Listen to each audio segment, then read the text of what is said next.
రాజులకు రాజు ప్రభులో ప్రభు అయిన యేసుక్రీస్తు నామమున మీకు శుభములు.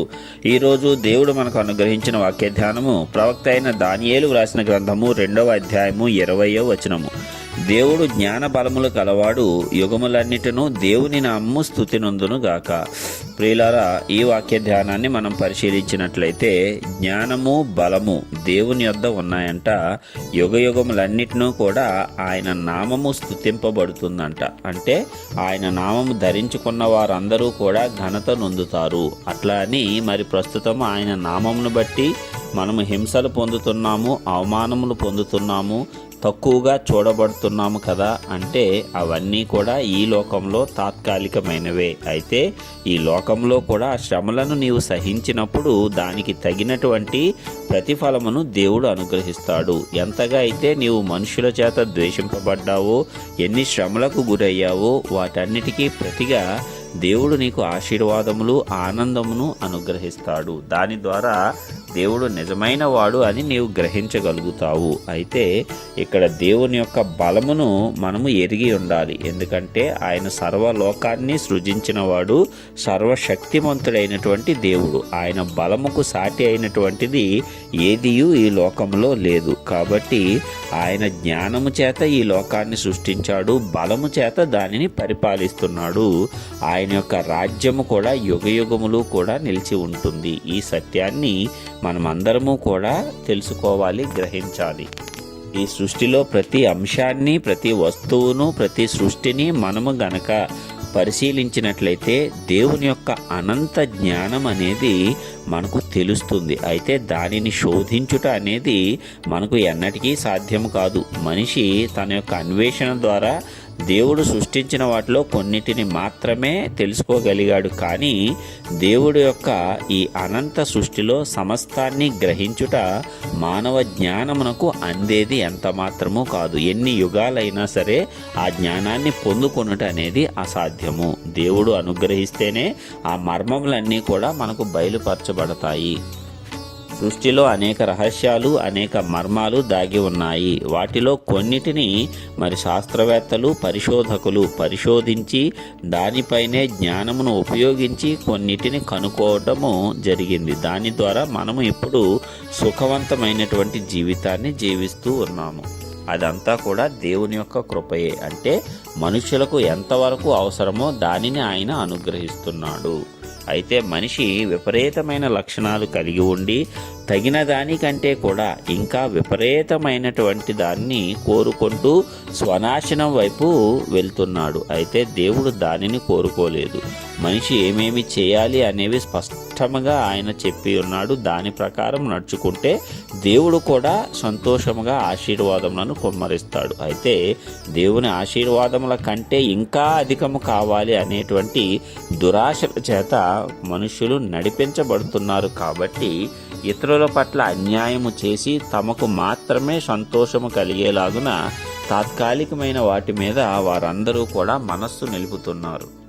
అయితే దేవుడు జ్ఞానవంతుడు కాబట్టి ఎవరిని ఎక్కడ ఉంచాలో, ఎవరిని ఎక్కడ అణచాలో ఆయనకు బాగుగా తెలుసు. గర్వహృదయము పెరిగినప్పుడు, అహంకారం పెరిగినప్పుడు దేవుని యొక్క నీతి ద్వారా ఆయన మనకు న్యాయము తీరుస్తాడు. సకల మానవాళికి న్యాయము తీరుస్తాడు. అప్పుడు దేవుని బలము బయలుపరచబడుతుంది. ఆ బలమును మానవుడు ఏమాత్రము ఎదుర్కోలేడు. మట్టి పురుగైనటువంటి మానవుడు మహాదేవుడు సృష్టికర్త అయిన వాడిని ఎలాగూ ఎదుర్కోగలడు? అది అసంభవము కదా. కాబట్టి ఆ రీతిగానే జరుగుతుంది. అందుకే దేవుని ఎడల ఎల్లప్పుడూ భయభక్తులు కలిగి ఉంటే జ్ఞానమును ఆయన ఇస్తాడు. ఆయన బలాన్నిచ్చి మనలను కాపాడుతాడు. కాబట్టి ప్రియులారా, ఎల్లప్పుడూ కూడా మనము దేవుని మీద ఆధారపడాలి. ఈ లోకంలో ఏ ఆధిక్యత, ఏ ఘనత వచ్చినా అది దేవుని వల్లనే మనకు అనుగ్రహింపబడింది. ఏ అధికారం వచ్చినా అది దేవుని వల్లనే మనకు అనుగ్రహింపబడింది అని మనము భావించాలి. తప్పిస్తే అధికారం వచ్చింది కదా అని, లేక ఏదైనా సరే కొంత ఆధిక్యత మనకు దేవుడు ఇచ్చాడు కదా అని వెర్రవీగి ఇతరుల పట్ల చిన్న చూపుతో మనం ప్రవర్తించకూడదు. మన ఇష్టానుసారం మనం ప్రవర్తించకూడదు. దేవుని చిత్త ప్రకారమే నీవు ఎల్లవేళలా నడుచుకుంటూ ఉన్నట్లయితే దేవుడు ఇంకా నిన్ను అభివృద్ధి చెందిస్తాడు. మరి ఇక్కడ దానియేలు అనేటువంటి ప్రవక్త కూడా రాజు సన్నిధిలో దేవుణ్ణి ఆశ్రయించాడు కాబట్టి రాజులందరి ఎదుట కూడా దానియేలును దేవుడు ఎంతో గొప్పగా హెచ్చించటం జరిగింది. మనం దానియేలు గ్రంథాన్ని పఠించినప్పుడు ఈ విషయాలన్నీ కూడా మనకు అవగతం అవుతాయి. కాబట్టి ప్రియులారా, ఈ వాక్య ధ్యానం ద్వారా మనలను మనం తెలుసుకుందాము. సమస్త బలము సమస్త జ్ఞానము దేవునికే చెందుతాయి. యుగయుగములన్నిటను ఆయన నామమే స్తుతింపబడుతుంది. మన నామాన్ని హెచ్చించుకోవటం కాదు, కానీ దేవుని నామాన్ని అన్ని విషయాలలో ముందు పెట్టి మనం ముందుకు సాగినట్లయితే ప్రతి విషయంలో దేవుడు మనలను ఆశీర్వదిస్తాడు. అందరి ఎదుట మనకు ఘనతను అనుగ్రహిస్తాడు. ప్రార్థన చేసుకుందాం. మహోన్నతుడు, మహాశక్తి సంపన్నుడు, బలవంతుడు, జ్ఞానమైనటువంటి మా ప్రియ పరలోకపు తండ్రి, నీ యొక్క పరిశుద్ధ నామానికి వందనములు చెల్లించుకొంచున్నాము. యుగ యుగములన్నిటను నీ యొక్క నామము స్తుతి నొందుతుంది అని నీ భక్తుడైనటువంటి దానియేలు ద్వారా నీవు మాకు తెలియపరిచావు. అది నిజము తండ్రి. ఇదిగో నీవే జ్ఞానము కలిగిన వాడవు, నీవే బలము కలిగిన వాడవు. ఆ జ్ఞానముతోనూ ఆ బలముతోనూ ఈ సమస్త సృష్టిని సృజించి దానిని నడిపించుచూ ఉన్నటువంటి గొప్ప దేవుడు. కాబట్టి ఇదిగో మా దేవ, మేమందరము కూడా నీ బలమునకు నీ జ్ఞానమునకు లోబడి జీవించటానికి మాకు నూతనమైనటువంటి హృదయాలను అనుగ్రహించండి. ఒకవేళ మాలో ఏదైనా గర్వము, అహంకారము, నీవిచ్చిన స్వల్ప ఆధిక్యత వల్ల వస్తే వాటన్నిటినీ కూడా తొలగించండి. ఎల్లప్పుడూ దీన మనస్సు కలిగి నీ యొక్క సన్నిధానములో నిందారహితులమై మేము జీవించటానికి నీ కృపను మాకు విస్తరింపజేయండి. ఇదిగో మా దేవ, నీ యొక్క నామమును ఎల్లప్పుడూ ఆశ్రయించులాగున, నీ నామమునే మొదట ఘనపరచులాగున మా హృదయాంతరంగములలో మాకు నూతనమైనటువంటి హృదయాన్ని పుట్టించండి. ఈ వాక్యం ద్వారా మమ్మల్ని బలపరిచి ఈ వాక్యం వింటున్న ప్రతి ఒక్క బిడ్డను నీ చేతులకు అప్పగించుకొంచుండగా వారికి కావలసిన సమస్త భౌతిక ఆత్మీయ అవసరతలు నీవే తీర్చండి. నీ నామమును బట్టి వారికి ఘనతను అనుగ్రహించండి. వారికి కలిగినటువంటి ప్రతి విధమైన లేమిని తొలగించి సమృద్ధితో ప్రతి ఒక్కరిని నింపండి. ఆరోగ్యమును అనుగ్రహించండి.